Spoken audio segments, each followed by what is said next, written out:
निहारिका जी, आगरा से। महाराज जी, मोह से पार पाने के लिए महाराज जी क्या करें?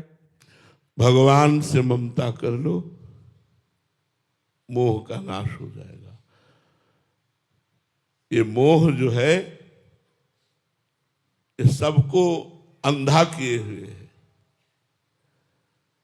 हमारे जो ज्ञान नेत्र है उनके ऊपर पर्दा डाले हुए। मोह मूल बहुशूल पद, त्यागो उत्तम अभिमान, भजहु राम रघुनायक कृपा सिंधु भगवान। मोह गए बिनु राम पद होए न दृढ़ अनुराग। ये मोह यदि हम खूब भगवान की कथा पढ़ें, भगवान की कथा सुने, तो महामोह मय शेष विशाला, राम कथा कालिका कराला। ये महान मोह जो जीव को बंधन में डाले हुए है, ये मानो महिषासुर है। और भगवान श्री हरि की कथा मानो आद्याशक्ति कालिका देवी है, दुर्गा देवी है। जैसे दुर्गा देवी महिषासुर का मर्दन कर दिया, ऐसे भगवान की कथा मोह का नाश कर देती है। और जहां मोह नष्ट हुआ वो तहां भगवान से प्रेम हो जाता है। मोह गए बिनु राम पद होए न दृढ़ अनुराग। तो हमें भगवान की कथा अधिक से अधिक सुननी चाहिए, भगवान की कथा पढ़नी चाहिए, भगवान का नाम कीर्तन करना चाहिए और भगवान के आश्रित रहना चाहिए। इसी से मोह का नाश होगा। राधे राधे महाराज जी। महाराज जी, नवीन युवावस्था में स्वयं को बाहरी कामादि आकर्षणों से कैसे बचाएं महाराज जी? बहुत कठिन है ये प्रश्न, क्योंकि ये आपका ही नहीं संपूर्ण शरीरधारी का प्रश्न है। जब नव किशोर अवस्था से पदार्पण जवानी की तरफ होता है तो काम की एक तूफान भरी आंधी आती है और सबको अंधा बना देती है। काम ऐसा अंधा कर देता है, जो नहीं करना चाहिए वो करवा लेता है। अगर कोई बच सकता है इस आंधी से, इस तूफान से, तो भगवान की शरण में होकर भगवान का सुमिरन करने से। सीम की चाप सके को तासु, बड़ रखवार रमापति जासु। जिसके भगवान रक्षा करने वाले हैं तो काम आदि दोष उसे परास्त नहीं कर पाते। इसलिए अधिक समय यदि हम नाम जप में दें, सत्संग में दें, भगवान के भक्तों के चरित्रों को पढ़ें। हमारी बात ध्यान से सुनना, भक्तों के चरित्र पढ़ने से बहुत पावर मिलता है, बहुत सामर्थ्य मिलती है। भक्तमाल जी खरीद लीजिए और भक्तों के चरित्र पढ़िए। हरि को निज यश ते अधिक, भक्तन यश पर प्यार। ताते यह माला रची, कर ध्रुव कंठ सिंगार। अजहुर सोच विचार के, गए भक्तन पद ओट। हरि कृपाल सब पाछली, क्षमिहे तेरी खोट। और कुसंग का त्याग। आजकल सबसे बड़ा कुसंग है मोबाइल। मोबाइल में गंदी बातें देखना, गंदे सीरियल देखना। तो हमारा मन जो देखता है उसी का चिंतन करता है, जो सुनता है उसी का चिंतन करता है। जो चिंतन करता है वही हमारी संकल्प वृत्ति बन जाती है, जो संकल्प वृत्ति बन जाती है वही हमसे क्रिया बन जाती है। इसलिए आजकल नई पीढ़ी को अधिकतर मोबाइल के द्वारा बड़ी हानि हो रही है। पहले था कि कोई प्रगट में कुसंग हो गया तो वृत्ति गंदी हो गई, नहीं तो बहुत कुछ बातें पता ही नहीं रहती थी। 13-14 वर्ष की अवस्था तक तो एकदम निर्मल स्वरूप रहता था। अब तो छोटे बच्चे से, 10-12 वर्ष के बच्चे से पूछ लो, सब ज्ञान है, क्योंकि मोबाइल हाथ में है। एक दिन राधा वल्लभ कुंज कुटीर में एक बच्चा 12 वर्ष का था, तो उसने बताया कि मैं बहुत गलत क्रिया का शिकार हूं। तो हमने उसके चेहरे की तरफ देखा और कहा, बच्चा खड़े हो जाओ, तुम कितने साल के हो? तो उसने कहा 12 वर्ष का। 12 वर्ष का वो, उसके गर्लफ्रेंड, सब आचरण। हम कहा इस अवस्था में आपकी ये हालत, ये छोटे छोटे बच्चों में ये जो मलिन दोष बढ़ रहे हैं। यौवन अवस्था वैसे ही कामुक होती है, पर जो ये मलिनता बढ़ रही उसका कारण कुसंग है।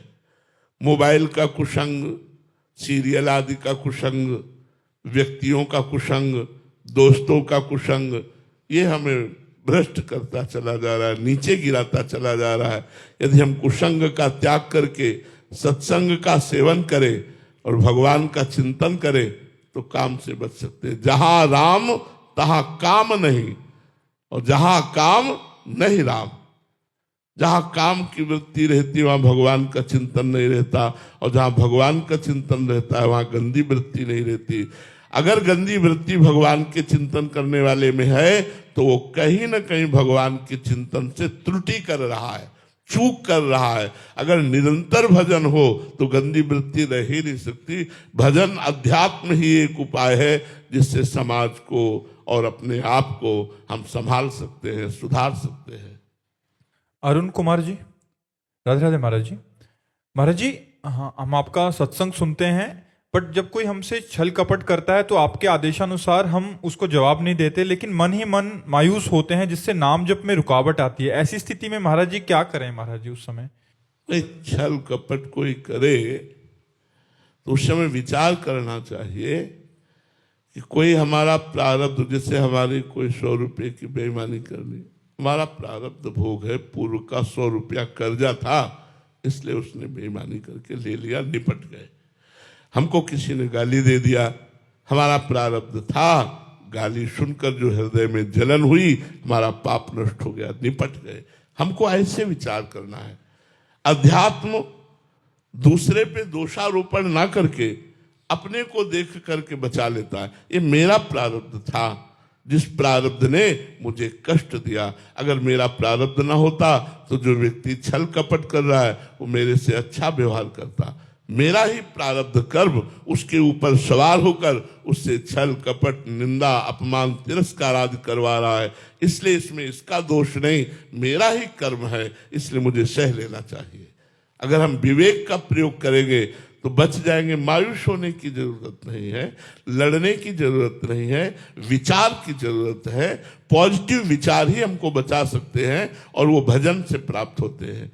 प्रायः लोग निगेटिव विचार के अधीन होकर क्रोध आदि कर बैठते हैं, तिरस्कार कर बैठते हैं, लेकिन नहीं, सकारात्मक विचार हमारे बढ़े, इसलिए हमें अध्यात्म से जुड़ना चाहिए और खूब नाम जप करना चाहिए। महाराज जी, एक अन्य सिद्धांत में आपने बोला था कि फुसकार ना छोड़ना, मतलब डसना नहीं बट फुसकार भी ना छोड़ना, इसका भाव दोनों का?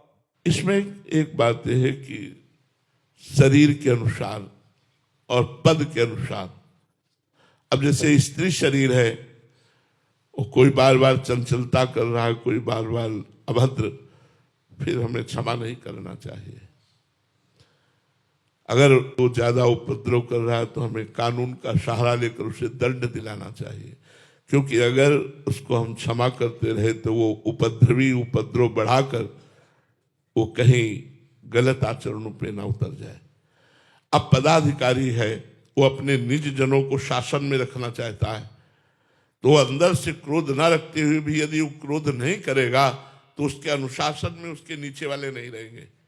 इसलिए पदाधिकारी जो राष्ट्र सेवा में है, जैसे शिक्षक है, पिता है, पदाधिकारी है, इनको ना चाहते हुए भी क्रोध का नाटक करना पड़ेगा, विरोध का नाटक करना पड़ेगा। अब वो ऑफिस में आया, टाइम से नहीं आता है, अपना काम नहीं करता है, अब वो बड़ा अधिकारी है, अब उससे हाथ जोड़ के थोड़ी बोलेगा, उससे टाइट होकर बोलेगा तो अगले दिन वो समय से आ जाएगा और अपना कार्य करेगा।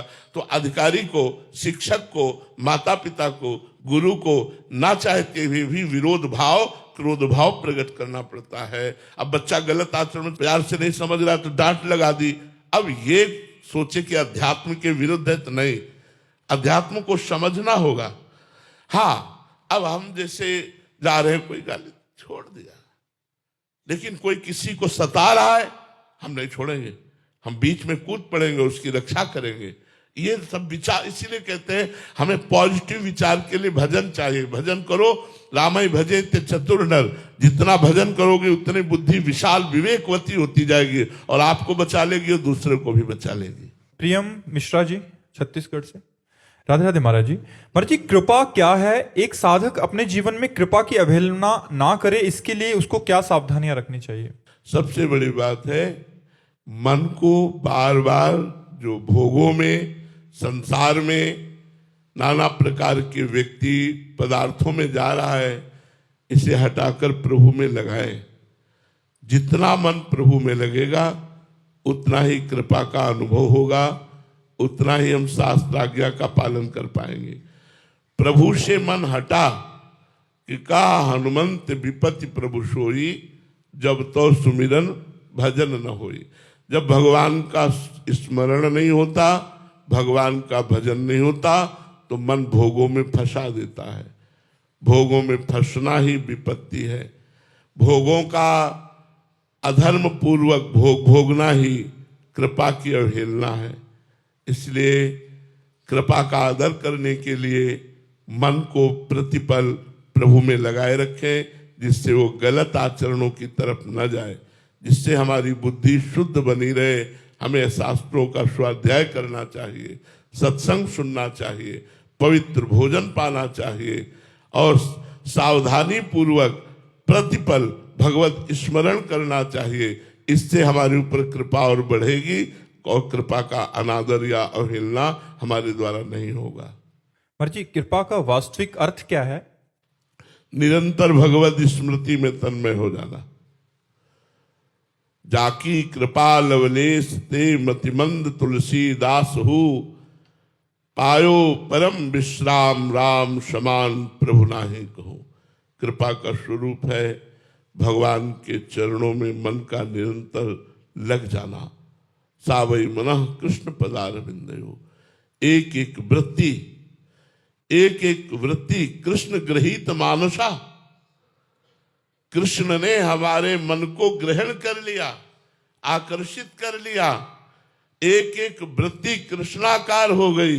यही भगवान की कृपा है, यही कृपा का स्वरूप है कि निरंतर भगवान का मन क्रम वचन छाण चतुराई और भजत कृपा करिहे रघुराई। मन वचन कर्म से सांसारिक कपट चतुरता का त्याग करके भजन किया जाए तो कृपा ही कृपा है। यही कृपा का स्वरूप है। कृपा का स्वरूप धन संपत्ति या पद प्रतिष्ठा या शरीर स्वस्थ रहना या मन चाहे भोग भोगना नहीं है, क्योंकि ये सब नाशवान है। शरीर छूटने के बाद तुम्हारे साथ कुछ नहीं रहेगा। तो कृपा का स्वरूप है भगवत स्मरण, भगवान नाम जप, भगवत लीला कथा कथन और श्रवण, नाम कीर्तन, पवित्र आहार, ये सब कृपा का स्वरूप है।